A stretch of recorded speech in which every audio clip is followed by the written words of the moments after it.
Welcome or welcome back to this channel to resident internet psychic medium and spiritual advisor, Mystic Rain. And today I'm going to be answering more tarot questions.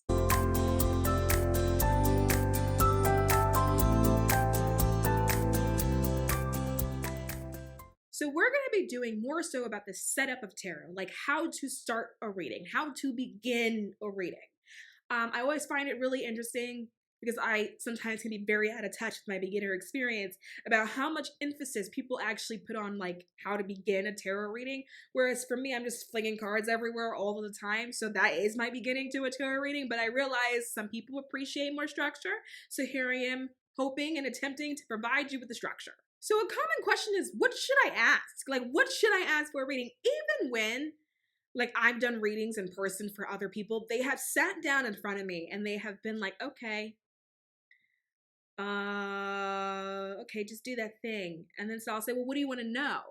And then they don't know suddenly what they want to know, or maybe they don't know how to ask something, or my personal favorite, the thing they really want to know, they feel a little bit ashamed to ask it. So then I'll do this thing of like, tell me about life. And I'm like, okay, you're here for a boy, aren't you? I would say when it comes to like asking a question, one, ask what you actually want to know, right?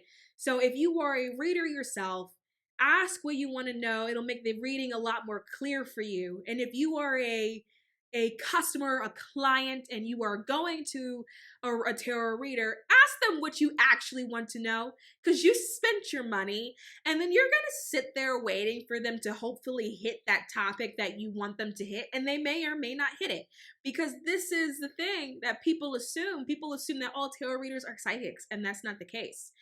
Not all tarot readers are psychics, and not all psychics are tarot readers. And so you may sit there going, well, you're psychic, you should know what I'm thinking. And the answer is no. Or maybe we have no interest in what you're thinking.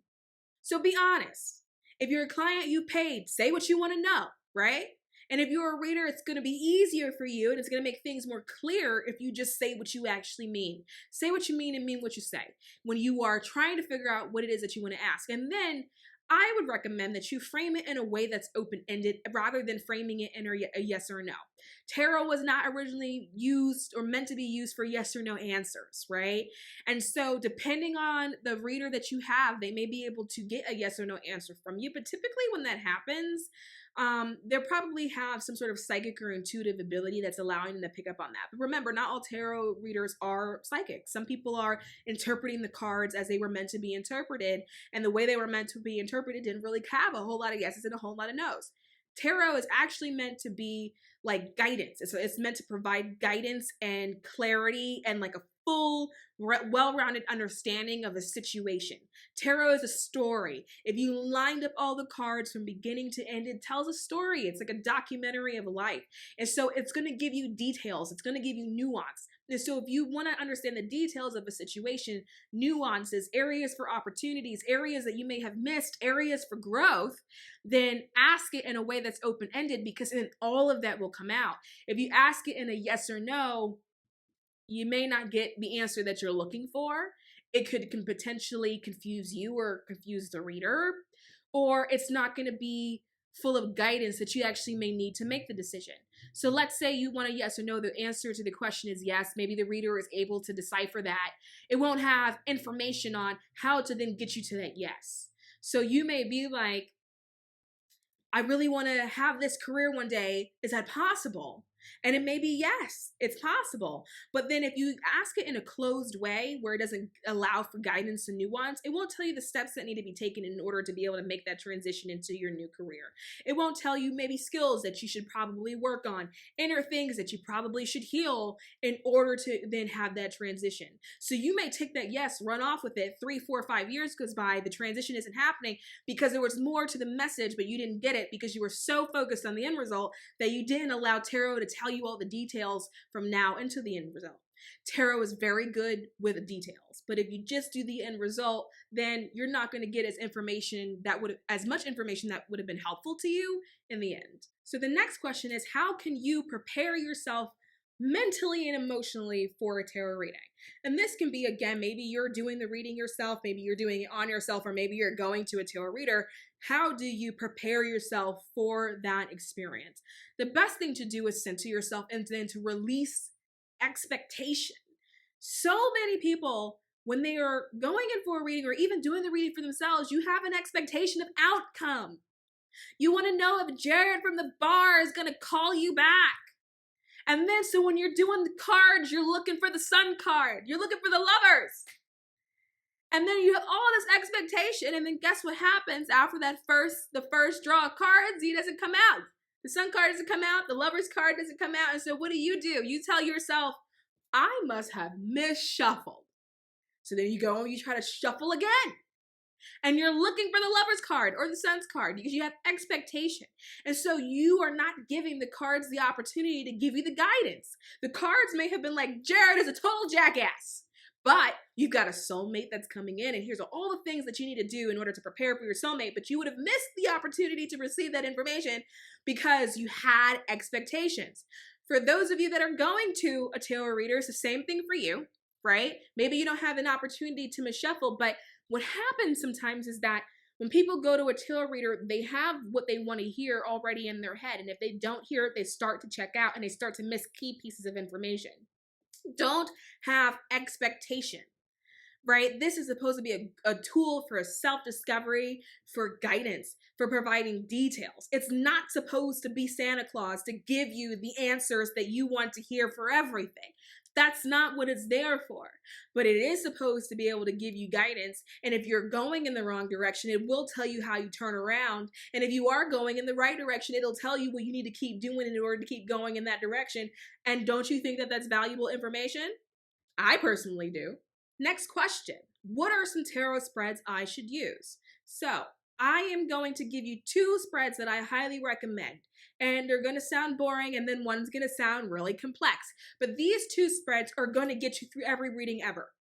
You know how to do these 2 spreads? You can read literally for the rest of your life. You can get cute if you want to and design new spreads or work with other spreads. But if you want to get through the rest of your life of reading, you need to know 2. I gave you 3, 2. First spread is a 3-card spread, past, present, and future, right? So if you are starting off reading, or even if you are used to reading, but you want to get a quick snapshot of what somebody's got going on and you're reading for somebody else, or you want to know what you got going on and you're reading for yourself, past, present, future. You want to know what the past influences were, you want to know what the current influences are, and you want to know where you're going. You want to know where you've been, where you are, and where you're going. And you can do that with 3 cards, past, present, future spread. It's a 3-card spread. Highly recommend it. The next spread is a Celtic Cross spread. It's a 10-card spread. So for those of my newbies here, it's going to sound a little bit daunting, but it's okay. You're going to be fine. You're going to come out of it. I highly suggest that you study it. It's going to take a little bit of time to get to know it, but all seasoned readers know how to do this spread. Whether or not they use it regularly, whether or not they like it, they know how to do it. And this is a spread that if you are reading for other people, and let's say you do consider yourself to be a psychic as well or an intuitive as well, and the answers just aren't coming. It's not clicking. There's not a connection there. The Celtic Cross, because it's 10 cards, will give you all the information that you need to have for that person, where you can read that person on strictly card interpretation. It's very well-rounded. And so get yourself the 3-card spread, which is a quick snapshot, or get yourself the 10-card spread, the Celtic Cross, which is well-rounded. It'll give you a lot of details and a lot of nuance. And if your intuition isn't kicking in, it'll save your ass because it'll give you nothing but card interpretation. And with that much card interpretation, you can get through a full reading and it'd be pretty accurate. So I would recommend those 2 things. Past, present, future, Celtic Cross. What is that? Next question. How do I interpret cards? So there are 2 schools of thought here. You've got traditional tarot reading and you've got intuitive tarot reading. And traditional tarot reading are the traditional card meanings. People that have learned the traditional meanings of the cards, they've studied them, and then that's what they're reading. And then you have intuitive tarot reading, people just looking at a picture and going, oh, this is how I feel, and then so that's what they're reading, right? You can get accurate messages by doing either one. However, I'm also, again, an old school sort of trained psychic, probably the last batch that came out, the last generation that came out. You learned tarot traditional reading before you were even allowed to go into the intuitive reading part, right? And so I'm going to give you a very traditional tarot reading answer. If you had someone that does intuitive reading, they may give you a different answer. And that's why I'm saying this is all a big disclaimer. You interpret the cards by literally interpreting the cards. Go get yourself a book and then read it. and then interpret the cards using the traditional meaning. Now, if you're looking for a book, which one should you use? I have a book coming out at the end of the year. It's now 2024 when I'm recording this. I don't know what year it's going to be when you stumble across this video, but it's called The Fool's Guide to Tarot. Go look it up. If you are someone that gets the video before the end of 2024, at the end of 2024, go look out for The Fool's Guide to Tarot. In that book, it's traditional. You will get the traditional meanings of the cards, which means that will be how you interpret it, using the traditional meanings of the cards. Another trick that I have, if it's a situation where you got many cards together and you're like, I don't know how to link them, like how do I link the messages up together? Read it like a story. Picture yourself looking at a picture book. From picture to picture to picture to picture, what's happening in the scene? One card is a scene. What's happening in the scene? Second card is a scene. What's happening in the scene? And then string it together like you're reading a picture book. I'm going to close out with this question. How do I find a reader? So if you are, maybe you're new at reading and you don't necessarily feel comfortable yet, or you would like a second opinion, or you just enjoy getting tarot readings, how do you find a reader? You want to find someone that you feel like you connect with and someone that you resonate with. Someone who doesn't give you heebie-jeebies when you look at them, right? You will look at someone's picture, a reader's picture, and it may give you heebie-jeebies. Some people you may look at and like you feel really connected to them, right? You may look at a picture, maybe mine, shit, I don't know, and you feel hella triggered by that and it's really unpleasant. That is someone that I would suggest that you don't go to. But if you look at their face, or maybe they've got a website, maybe they're on the internet or whatever, and you just feel drawn to the energy and you feel drawn to that person, then that would be someone that I would recommend going to. If you go to a metaphysical store, metaphysical stores will have the pictures of the readers hanging on a wall somewhere, or they'll have like a reader book. Ask to see that and then go look at the photos. And then you would just use your energy to guide you in making that decision. Pick someone where you look at them and you just feel good. You may not know how to explain why you feel good, but something about the picture, you feel safe and you feel at ease. You want to feel safe and you want to feel at ease. If someone makes you feel like you got the creepy crawlies or there's just something about them, that's not the person that you should be going to. Anyway, guys, I'm going to wrap here. I thought that would be a fun topic. If you like what you see, subscribe to this channel. And if we don't meet again, I'll see you next lifetime.